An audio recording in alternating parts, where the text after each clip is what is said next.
Vous avez certainement vu une vidéo, il y a déjà quelques temps, où une jeune femme sur un plateau se révoltait en disant « Je ne suis pas venue là pour souffrir ».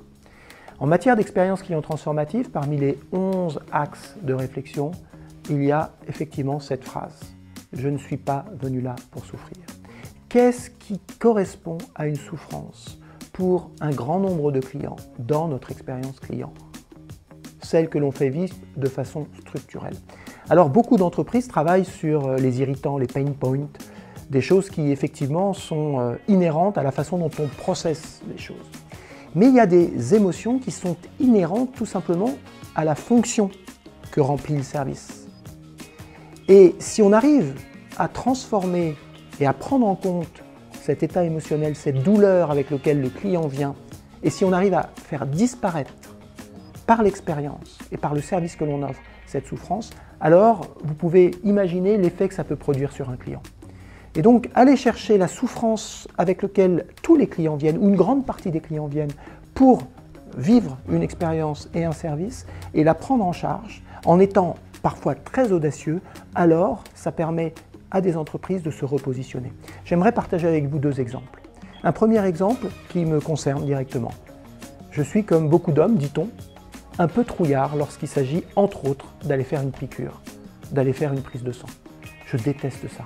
Je me crispe, j'ai peur avant, je n'ai pas trop peur après, sauf en attendant les résultats.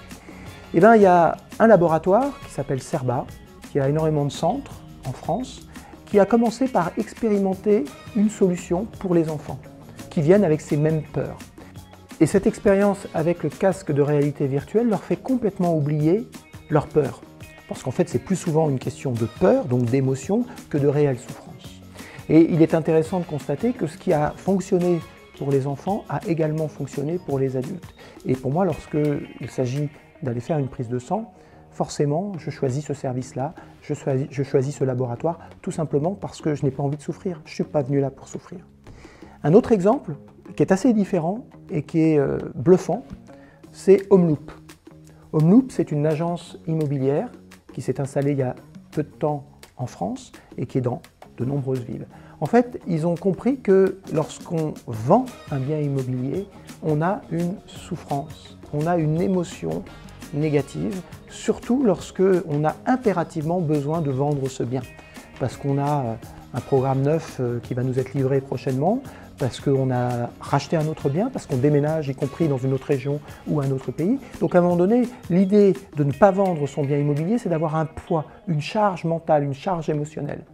Et bien pour résoudre cette charge mentale, Homeloop décide tout simplement d'acheter le bien immobilier que vous mettez en vente, pour le revendre, avec non pas une commission, mais une marge. C'est-à-dire qu'ils déduisent du prix d'estimation de votre bien, ce qui correspond habituellement à la commission d'une agence. Et donc ils achètent net votre bien, charge à eux de le vendre. Ce qui vous permet, vous, d'être soulagé très très vite de cette peur, de cette angoisse, de cette charge émotionnelle. Et donc au travers de ces deux exemples, on se rend bien compte que ce n'est pas une question de process, ce n'est pas une file d'attente, ce n'est pas de l'attente au téléphone qui est en jeu là. Ce n'est pas donc finalement un pain point, c'est un élément structurant de l'état émotionnel du client qu'on vient chercher pour le résoudre et apaiser le client avec une solution innovante.